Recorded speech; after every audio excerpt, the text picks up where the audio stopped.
سے پہلے تو پروفیسر اخلاق خان صاحب کو اس مجموعے کی اشاعت کے لیے مبارکباد، اور بہت اہم موقع ہے کہ اس کتاب پہ گفتگو ہوئی. ابھی جب میں حاضر ہوا تو خلیل الرحمان صاحب گفتگو کر رہے تھے. ان گفتگو تو آپ لوگوں نے سنی، لیکن اس کتاب میں جس طرح سے انہوں نے مقدمہ لکھا ہے، ان کے تمام جو شعری کنسرن ہیں، شعری سروکار ہیں، اس پہ بہت اچھی گفتگو کی. اور یہاں تمام لوگوں نے بھی، میں سن رہا تھا ٹھاکر صاحب نے جو ڈسٹوپیا کی، یوٹوپیا کی بات کی، ان کی شاعری کے سلسلے میں باتیں کی. خواجہ اکرام صاحب نے، بہت سے لوگوں نے گفتگو کی. ظاہر ہے زیادہ موقع نہیں ہے، لیکن 5-7 منٹ میں اپنی گفتگو کوشش کروں گا. پروفیسر انیس الرحمان صاحب یہاں موجود ہیں صدارتی خطبے کے لیے. بہت انگریزی اور اردو، انگریزی کی تو ظاہر ٹیچر رہے ہیں، لیکن اردو کا بھی بڑا ان کا بالیدہ ذوق ہے، بڑی اچھی تنقیدی نظر ہے. تو میں اپنی بات شروع کرتا ہوں. یہ نظمیں 81 نظمیں، 82 نظمیں، 81 نظمیں ہیں. ابھی جس زمانے کی بات ہو رہی تھی، ہمارے زمانے کو کہا جاتا ہے بہت سے پہچان ہے، پہچانا جاتا ہے بہت سی چیزوں سے. تو کہا جاتا ہے، ابھی آپ لوگوں نے سنا ہوگا، بہت اصطلاح استعمال ہوتی، پوسٹ ٹروتھ پیریڈ کہا جاتا ہے. اب اور اصطلاح استعمال کرتے ہیں، کہتے ہیں کہ یہ جو ہے پری ٹروتھ ہے. اب پری ٹروتھ، پوسٹ ٹروتھ، اور اب کہتے ہیں یہ پوسٹ پرنٹ اور پوسٹ پوئٹری کا دور ہے، جس کا بھی آپ ذکر کر رہے تھے. ڈسٹوپین سوسائٹی، ایک ایسی سوسائٹی جس میں آپ کو اندازہ نہیں کہ کتنی خرابی تک ہم لوگ پہنچ چکے ہیں. یوٹوپیا تو آپ کا ایک آئیڈیل ہوتا ہے، لیکن ڈسٹوپیا اس کا مختلف ہوتا ہے. تو ایک ایسا دور جس میں ایک پری ٹروتھ، دیکھیے پوسٹ ٹروتھ تو آپ کو پتہ ہے کہ پوسٹ ٹروتھ جو ہے ایسا زمانہ ہے کہ آپ کے جو کانکریٹ فیکٹس جو ہیں، جو آپ کے مرئی حقائق ہیں، وہ ایک جگہ، اور آپ کا جو جذباتی رد عمل ہے وہ بالکل دوسری جگہ.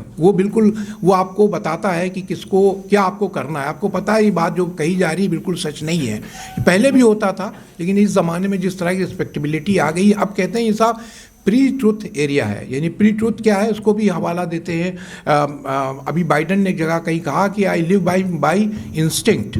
یعنی مائی انسٹنکٹ نیور گو رانگ.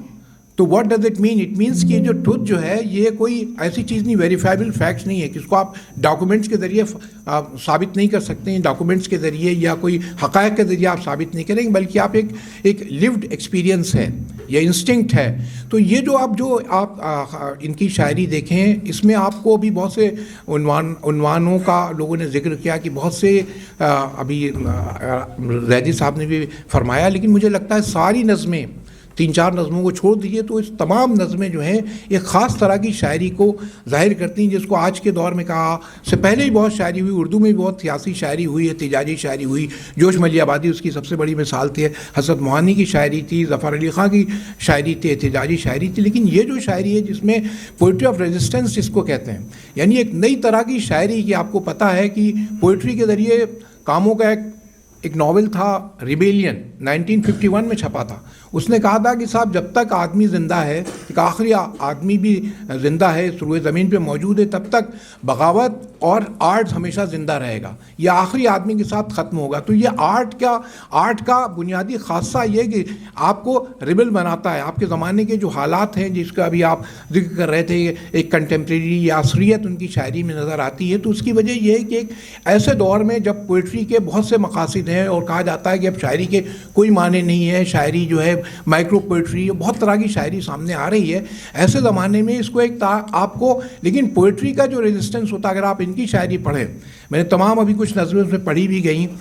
رشک ہلاکو اس کا ذکر کیا، خلیل الرحمان صاحب نے بہت اچھی گفتگو کی. تو اس کو اگر آپ پڑھیں تو مجھے یہ لگتا ہے کہ ان کی شاعری آپ کو لگتا ہے بلند آہنگی ہے، پرشکو الفاظ ہیں، لیکن اس کے ذریعے آپ ایک پازیٹیو ریزسٹنس، یعنی الفاظ کے ذریعے، جو ورڈز کے ذریعے آپ اپنی اسپیس کیسے کریٹ کریں گے. ایک یہ پولیٹیکل نعرے بازی ہوتی ہے، احتجاج ہوتا ہے، لیکن انہوں نے اپنی شاعری کے ذریعے how to create your space for your self through words, یہ ایک پازیٹیو ریزسٹنس جو ہے شاعری کے ذریعے، جو اچھی شاعری ہوتی ہے، جیسے آپ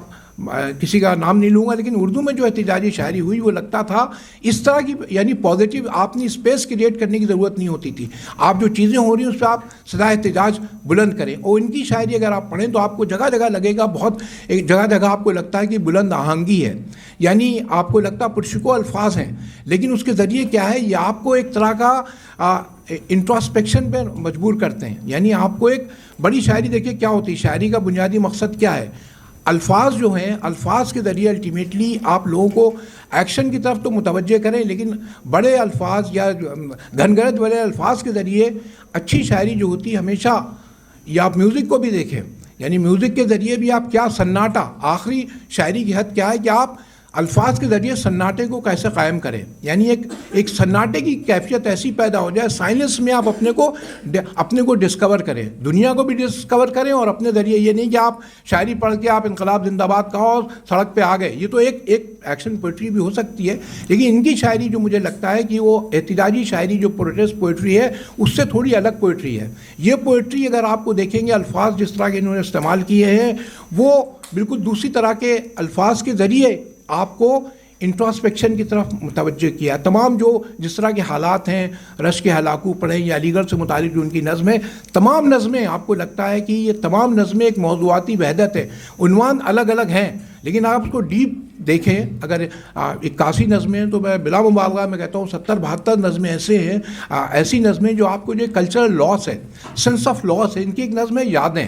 دیکھیے عنوان کے سلسلے میں خلیل الرحمان صاحب نے بہت اچھی گفتگو کی، اور کہا کہ دیکھیے عنوان کے ذریعے افسانے پہ عنوان ہے یا نظم پہ عنوان ہے، جو آپ نام رکھتے ہیں، جو عنوان رکھتے ہیں، تو عنوان جو ہے ہم سمجھتے ہیں کہ اس کی کلید ہے، یہ کی ورڈ ہے، یہ کی ورڈ ہے یا کی ہول ہے کہ اس کے ذریعے آپ چیزوں کو دیکھتے ہیں، لیکن ایسا ہے نہیں۔ پروفیسر علی الرحمان صاحب یہاں بیٹھے ہیں،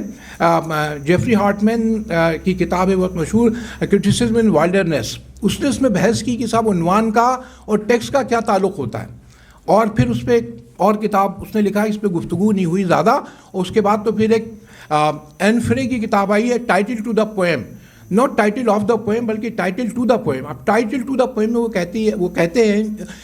ہے یہ کہ صاحب یہ جو ٹائٹل جو ہے یہ آپ کا جو اصل ٹیکسٹ ہوتا ہے اس کو سبورٹ کرتا ہے، یہ آپ کی راہ میں ایک جو بات آپ کہہ رہے ہیں عنوان کے ذریعے آپ نے ایک یہ قاری جو ہے یعنی جو آتھر ہے وہ اپنے کو لگتا ہے کہ اتھارٹی، فائنل اتھارٹی ہے، لیکن یہ جو نظم آپ عنوان رکھتے ہیں یہ آفٹر تھاٹ ہے، یہ اس کا پارٹ نہیں، اس کا پارٹ نہیں ہے، اس کے پارٹ کا الگ ہے۔ تو ان کی نظمیں اگر آپ یادیں دیکھیں تو یادیں جو نظم ہے، یا ایک ان کی نظم ہے محبت، یا ایک ان کی نظم ہے ہجر، تو ان تینوں کو پڑھیں تو دیکھیے یاد آدمی کیا کرتا ہے، وہ تجربہ جو اس کے سامنے ہوا ہو، ایک ایسی چیز جو اس نے دیکھی نہیں، جو ایک ہجر یا ہجر آسا عاشق ہے وہ وصل کا تجربہ بیان کر رہا ہے، وصل کا تجربہ کیسے بیان کرے گا؟ تو ان کی نظموں کو اگر آپ پڑھیں تو مجھے لگتا ہے عنوان جو ہیں، عنوان سے جو بات ظاہر ہو رہی ہے، اگر آپ غور سے پڑھیں تو ان کی بیشتر نظموں کے عنوان جو ہیں وہ جو نظم کا اصل کنٹینٹ ہے، یعنی جو میری ریڈنگ ہے، every reading is misreading I know, لیکن اگر آپ مجھے لگتا ہے کہ عنوان کے ذریعے اگر آپ نظموں کو ان کو پڑھیں گے تو میرے خیال میں جو انٹینشن آپ کا ہوگا آپ اسی تک پہنچیں گے۔ عنوان کے ذریعے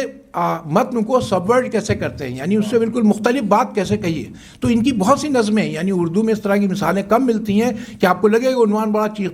چنگھاڑتا ہے اور بالکل آپ کو ایکشن کی طرف لے جائے گا، لیکن آپ نظم کو اگر غور سے پڑھیں گے تو معنی کی بالکل نئی پرتیں کھلیں گی۔ خلیل الرحمان صاحب نے بھی گفتگو کی اور بھی کئی لوگوں نے یہاں گفتگو کی ہے، یہ کہا کہ ان کے الفاظ بہت، فارسی کے الفاظ، خواجہ اکرام صاحب نے بھی کہا کہ فارسی کے، عربی کے الفاظ بہت استعمال ہوئے ہیں، یقیناً استعمال ہوئے ہیں، اس میں کوئی شک نہیں، بہت ادق الفاظ بھی استعمال ہوئے ہیں، لیکن مجھے لگتا ہے کہ جہاں جہاں انہوں نے یہ الفاظ استعمال کیے ہیں یہ تو سامنے کے الفاظ ہیں، لیکن اس کے ذریعے انہوں نے اسپیچ ایکٹ، جو شاعری کو کہتے ہیں کہ اسپیچ ایکٹ ہے، یہ اسپوکن ورڈ ہے۔ میں کچھ لفظ آپ کو بتاتا ہوں، ایک نظم ہے ان کی، اس میں ہلاکو والی نظم، اس میں غالباً انہوں نے یعنی ایک طرف تو دیکھیے وہ استعمال کرتے ہیں مارے زہر ناک یا بز میں آدمی زادہ، اس طرح کی بہت سے عربی فارسی کے بہت سے تراکیب، بہت سی ایسی تراکیب یا مرکب الفاظ یا توالیہ اضافت کے ذریعے آپ کو اپنی طرف راغب کرتے ہیں۔ اس کے ساتھ ساتھ انہوں نے جو خاص بات کی ہے اس میں انہوں نے بالکل جو بول چال کے الفاظ ہیں، کنورسیشنل ورڈ ہے، ہیاؤ یا باپ دادے، یا بہت سے ان کے اس طرح کے ایسے الفاظ ہیں، تلک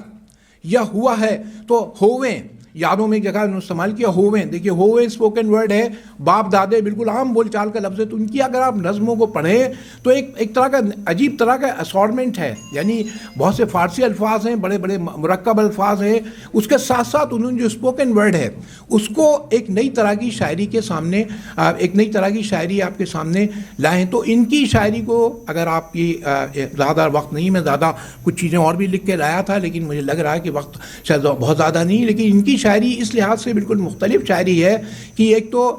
زبان کی سطح پہ انہوں نے نئے تجربہ یہ کیا ہے کہ فارسی عربی کے جو الفاظ ہیں اور مرکب الفاظ ہیں، توالی اضافت کا استعمال برابر کیا، مشکل الفاظ ہے، جیسے انہوں نے دور حائلی کہا ہے، ٹرانزیشن پیریڈ کا انہوں نے ترجمہ کیا ہے، اس کا دور جہالت، اور یہ کہا تھا تو جو ٹرانزیشن جو پیریڈ اس کو دور حائلی، اس طرح کے بہت سے میں نے الفاظ بھی لکھے کہ انہوں نے اس طرح کی نئی تراکیب بھی بنائی، خوش آہنگ تراکیب بھی بنائی، اور ایک الفاظ کے ذریعے ایک نئی طرح کی دنیا آباد کی ہے۔ تو ایک آج کے دور میں جب پوئٹری کا فنکشن ہم لوگ بھول گئے کہ پوئٹری کا ایک کام یہ بھی ہوتا ہے کہ آپ کو ایک طرح کی کلچر ریزسٹنس، یعنی آپ کی ریزسٹنس کی جو پوئٹری ہے، اسپیشلی کلچر ریزسٹنس، وہ ریزسٹنس نہیں جو پولیٹیشنس کے ذریعے ہوتی ہے، وہ نہیں جو دھرنے کے ذریعے ہوتی ہے، بلکہ ایک پازیٹیو